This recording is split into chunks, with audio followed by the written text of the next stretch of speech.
Hey guys, what's good? It's Ray. So a few days ago I uploaded my Nintendo Switch version of the 2019 Nintendo Switch games I personally recommend. That sounds retarded. Anyways, this is the PS4 list, so no further explanation needed. Let's get started. Oh yeah, and let's get this off the table first. Actually, what am I talking about? This is the 10th game on the list, so let's talk about it first before I take this humongous thing off my table. So yeah, the 10th game on this list is Death Stranding, and I know, for a lot of people's taste this might be a bit low in the ranking because I know a lot of people that absolutely love this game.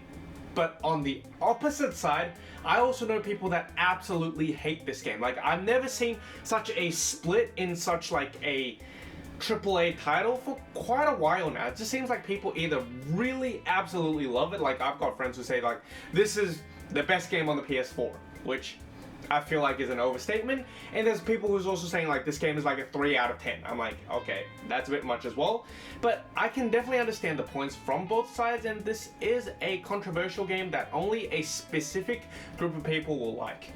Okay, so to give you an idea of where that controversy comes from without really spoiling the game, for like the first 2 hours of the game, you have control to the main character for like 20 minutes. It's like watching an interactive movie for like an hour and 40 minutes, and you occasionally get to walk around a bit as the main character. It doesn't sum up the whole picture, but in general, this is a really slow-paced game that half the time you feel like you're watching a movie and playing a video game at the same time. So for action gamers that prefer fast-paced gameplay and hella fun battle, this may not be the best game for you. You're much better suited to games like God of War. But hey, if you enjoy the concept of observation, the concept of watching a movie, the concept of this whole slow-paced, observing the whole world thing, this is a really good game. Now, I do need to confess though, I am on the opposite branch of gamers. I prefer more fast-paced action gaming instead of the slow-paced observation, mostly due to time pressure, so I only invested around 20 hours on this game, and by that I don't think I'm 50% done with the story progression yet. So yeah, it's not really my cup of tea, but rationally speaking, I can admire this game all it's worth for its quality and its concept. So I think I'll give it an 8 out of 10. Like, it's one of the few games that I really admire that I personally didn't really like that much. Now, I don't think I'll do the whole censor thing anymore. That's kind of time consuming, so you guys will be able to see some of the list already. But yeah, now that that's off the table, let's quickly get to the 9th place, and that is NBA 2K20. Now, I feel like I don't need to talk about this game at all. It's basketball. It's the best basketball game. So if you like NBA or you love basketball or you want to play a basketball game that's realistic, then this is your only option, a little like Pokemon Sword and Shield.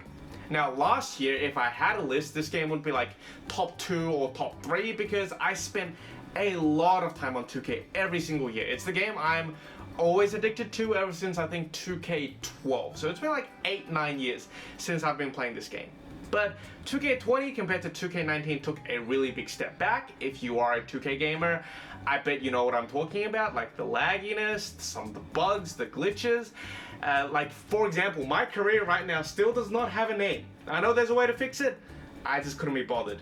But it's 2K, for a basketball fan like me, it's always going to be on the list. So there we go, 9th spot on the list, actually only 7.5 out of 10, NBA 2K20. Now, at the 8th place, we have Days Gone, and this is the only game on the list, in fact, the only game I played in 2019 that's got zombies in it, that's not named Minecraft. So, yeah, I'm personally not a huge fan of horror games or zombie games. The reason I picked this over Resident Evil 2 was because Resident Evil 2 looked really bloody scary. Like, I watched like one playthrough of like 30 minutes, and I'm like, there's no way I'm gonna be able to play that, so Days Gone it is. I think the game started out strong, but towards the end of the game, it got a little repetitive in its mission designs, but I played a solid 25-ish hours on the game, which is by far the most I've spent on any zombie, horror, action-y, whatever you want to call it game. It's not too scary, and it certainly does have its own charm when it comes to exploration and surviving in this really fast-paced world with hordes of zombies. So I wasn't actually really freaked out by it, and I can actually admire its quality, and hey, it is the most fun I've had in any zombie game ever. So with that, 8th place on the list, I would say 8.5 out of 10, Days Gone. Ooh. Now, the 7th place is one that I've been thinking for the longest time, because it certainly deserves a spot on this list, but I don't personally recommend it. If I were to describe it, this is the best video game, the video game with the best quality I can't personally recommend, and that is Kingdom Hearts 3. Now, when I say this game has the best quality of any game I don't recommend, it's because it's got really decent quality. This is a very, very solid game from every single perspective, and well deserves a 9 out of 10 in terms of gaming quality and how polished and completed this game is. But the reason why it's so low on this list, in fact, I wasn't initially going to even put it in the list, was because I felt like this game has way too much backstory for anybody that's not a diehard Kingdom Hearts series fan to even understand this game. I played the first Kingdom Hearts on my PS2 when I was like 6 years old, and when I revisited this game earlier this year, I was excited to see what type of story it had to offer. I thought, well, I played Kingdom Hearts 1 and this is Kingdom Hearts 3, so I missed out on one game, and that's Kingdom Hearts 2. Right? Right? And then I googled it, and on Wikipedia it says otherwise. Yeah. No. So throughout the game, I kept going like, who's this? Who's that? Am I supposed to know you? Like, no jokes, I had to check those 40 minutes long videos explaining the Kingdom Hearts storyline to even freaking understand what the game is going on about. So yeah, I played around 25 to 30 hours. I think I just got to the Caribbean island, or kingdom, whatever they want to call it. And I just stopped because I felt like, yeah, sure, they're all Disney IPs, and I know all the Disney IPs, but I have no idea what this whole story is getting on about, because there's like 100 different Kingdom Hearts games between Kingdom Hearts 1 and 3. I don't even know how they do it. I feel like by series number this should be Kingdom Hearts 47 or something, so I didn't really quite understand the game, though I spent that much time on it. And I did a lot of homework by myself, so if you're just a casual gamer that's looking for like a casual experience, then yeah, I can't really recommend this game, because the brain capacity it takes to understand this game, it's quite a lot of effort. But if you are a parent though, and you're just thinking about buying this game for your kid, oh absolutely, because kids don't care about stories and rationalities, just it's all Disney characters, there's some flashy moves, and somewhat their battle mechanisms. That's good enough. Mainly the Disney IP. So yeah, anyways, 7th spot on this list, Kingdom Hearts 3, and I would happily give it 9 out of 10 in terms of gaming quality, but because I can't recommend it, or the backstory and everything, I need to bump it down to an 8.5 out of 10. Now, this next game on the list, it's a little awkward to talk about because I actually have the Switch version of this game, and don't get me wrong, it's not because it can't crack the Switch list. I'm happy to put this game on my top 10 Switch list. It's just that it never came across my mind even once when I was writing up that script. But then when it came to the PS4 list, because I didn't have 10 games in my mind, so I went on Metacritic and checked what games I played, and I was like, oh, how did I miss out on this game? That game is Wargroove. So I would actually recommend this game on the PS4 anyways, because it's, like always, cheaper on the PS4. So if you are not a portable gamer, just pick it up on the PS4. So yeah, this game is a little like Fire Emblem, but instead of having actual characters with their own stories and personalities, in this game you just get different types of soldiers. It's a pretty traditional tactical turn-based RPG, and I really like the retro feel this game has to offer. It reminds me of the Game Boy era. But be aware though, because this is only a mid-budget title, I would assume in the US it'd be like $30 or something. It is only 12 to 15 hours long in terms of campaign, but I think the real fun stands in building your own levels and playing with friends. So technically this is one of those games you can play for countless hours. But hey, for that price and that length of campaign, it's not bad. So, 6th place on the list, Wargroove, and I'm happy to give it 8.5 out of 10. Now, the 5th place on the list could probably have gone higher, because from this point onwards, we're getting to a list of PS4 games I really enjoyed throughout 2019. And on the 5th place of the list is Devil May Cry 5. 5 and 5. Yeah, that was intentional, that's stupid. Blah, blah, blah. Anyways, I feel like I don't need to go through this game in much detail because, come on, it's DMC. How many people out there has never played Devil May Cry in their life, especially back on the PS2 or the PS3, where they had some absolutely amazing hack and slashes? I do want to say, this game, it's really easy to get by, like get a C or D on each given mission, but if you want that A, or you want that impossible S, you're gonna have to grind for it. You're gonna have to get better, and by that I mean a lot better. And having 3 characters to play really adds diversity compared to previous titles, which generally only has 1 character to play. So one of the better games in the Devil May Cry series, as someone that's played 3 or 4 Devil May Cry games, so I strongly recommend it. 9 out of 10. 4th place on this list. Now, I would say this game, by gaming quality, is almost identical to DMC 5, or at least how much I enjoyed them. It's pretty much the same, but there is one external factor that made me decide to put this game on top of DMC 5 on the 4th list, and that is Star Wars. I actually don't know the full name. Star Wars Jedi Fallen Order. That's how you can tell I'm not a Star Wars fan. So, yes, before all of you kill me, I've actually never watched Star Wars movies. As someone who grew up in the West, I know that's unimaginable, but I've only watched the first one in school.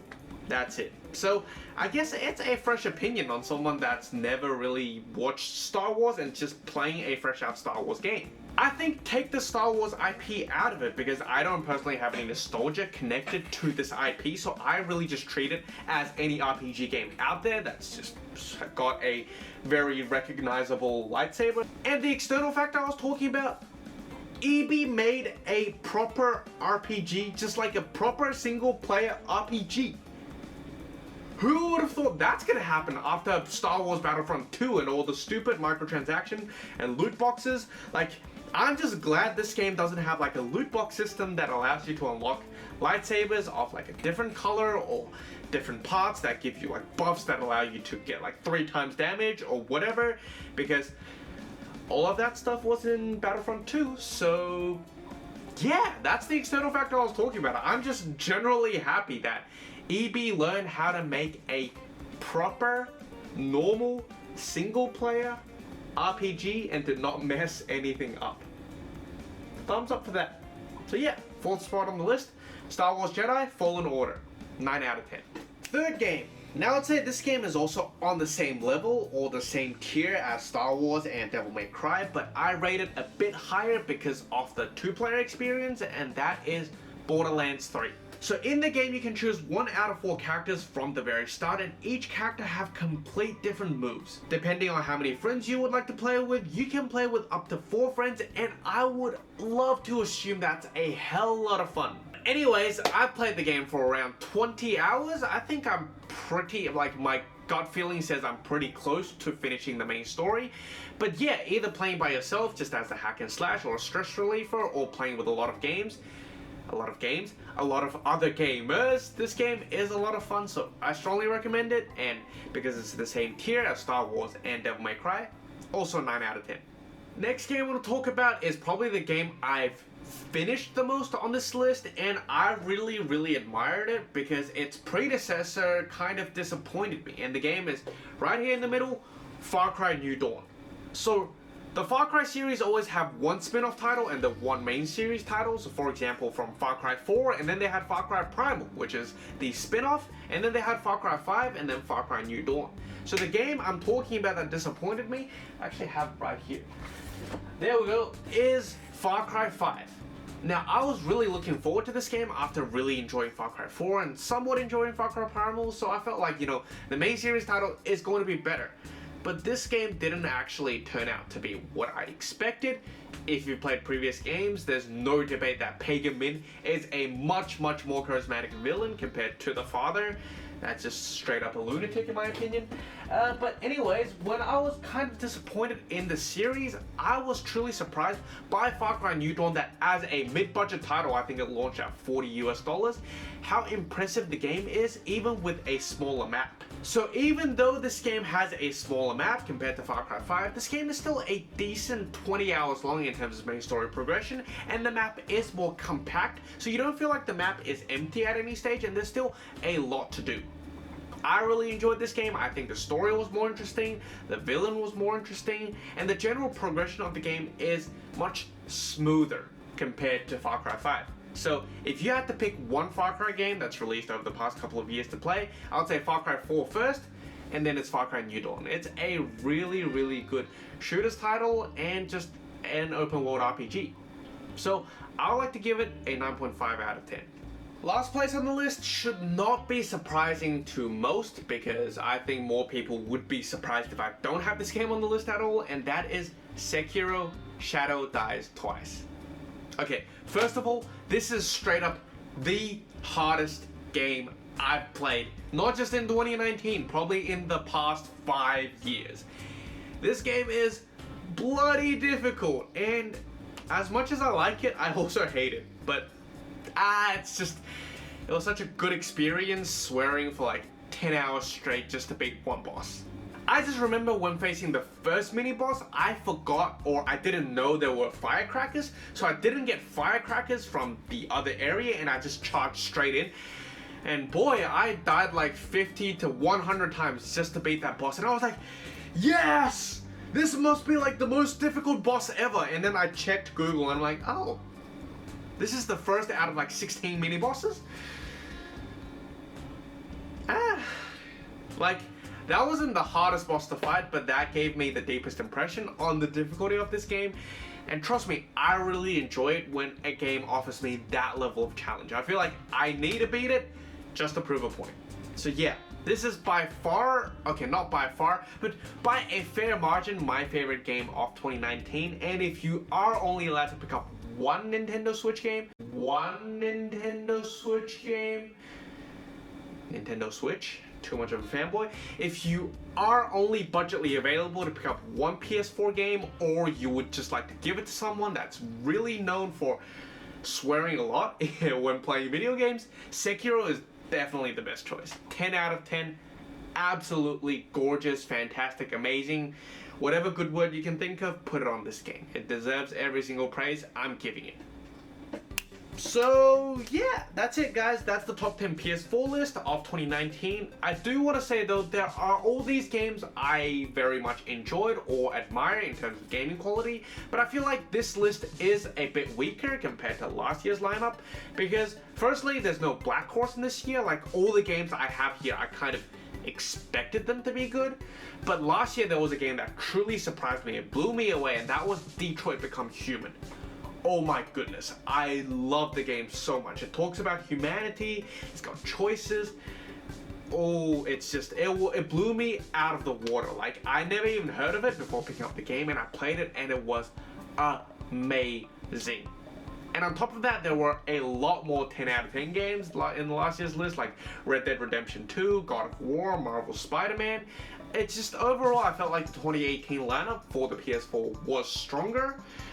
But yeah, still, nevertheless, very decent titles here on the table. Hope you guys enjoyed this video. If you have any of these games, let's talk in the comment section down below. If you're planning to pick up any of these games, let's talk in the comment section down below. Or if you just watched the video to the very end, thank you very much. Let's talk in the comment section down below. So that's it guys, that's it from me, and I'll see you guys in the next one. Bye!